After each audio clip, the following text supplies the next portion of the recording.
भगवान श्री कृष्ण को 56 भोग क्यों लगाए जाते हैं?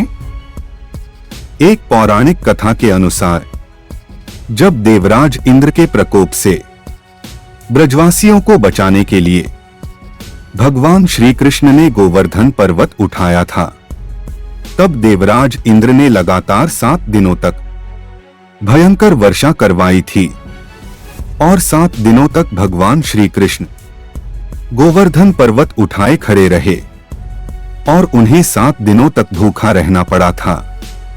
तब देवराजेंद्र की पराजय के बाद ब्रजवासियों ने भगवान श्री कृष्ण को 7 दिन और 8 पहर के हिसाब से 56 व्यंजन खिलाए थे और तभी से भगवान श्री कृष्ण को 56 भोग लगाने की परंपरा शुरू हुई थी। भगवान श्री कृष्ण और तृणावर्त असुर की कथा। एक पौराणिक कथा के अनुसार एक दिन माता यशोदा घर के कार्य में व्यस्त थी। कृष्ण कन्हैया को उन्होंने आंगन में खेलने के लिए छोड़ दिया। तभी वहां कंस का सेवक तृणावर्त असुर तेज हवा के बवंडर के रूप में वहां प्रकट हुआ और बाल कृष्ण कन्हैया को उड़ा ले गया और तृणावर्त असुर बाल कृष्ण को लेकर आकाश में लगातार ऊंचाई पर बढ़ता गया। पूरे गोकुल में धूल का घना बादल छा गया और किसी को कुछ दिखाई नहीं दे रहा था। माता यशोदा ने बाल कृष्ण को ढूंढने की कोशिश की। तृणावर्त असुर ने नन्हे बाल कृष्ण को अपने कंधों पर उठाने की कोशिश की, लेकिन बाल कृष्ण ने अपने आप को इतना भारी कर लिया कि असुर विवश होकर नीचे पृथ्वी में गिरने लगा।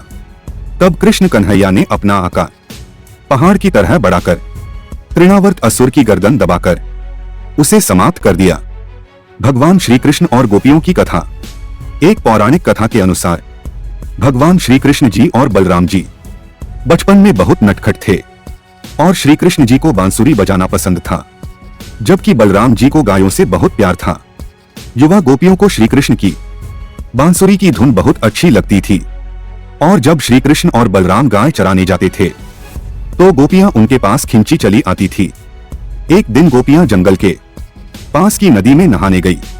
तब श्री कृष्ण और उनके सखाओं ने गोपियों के साथ चाल चली।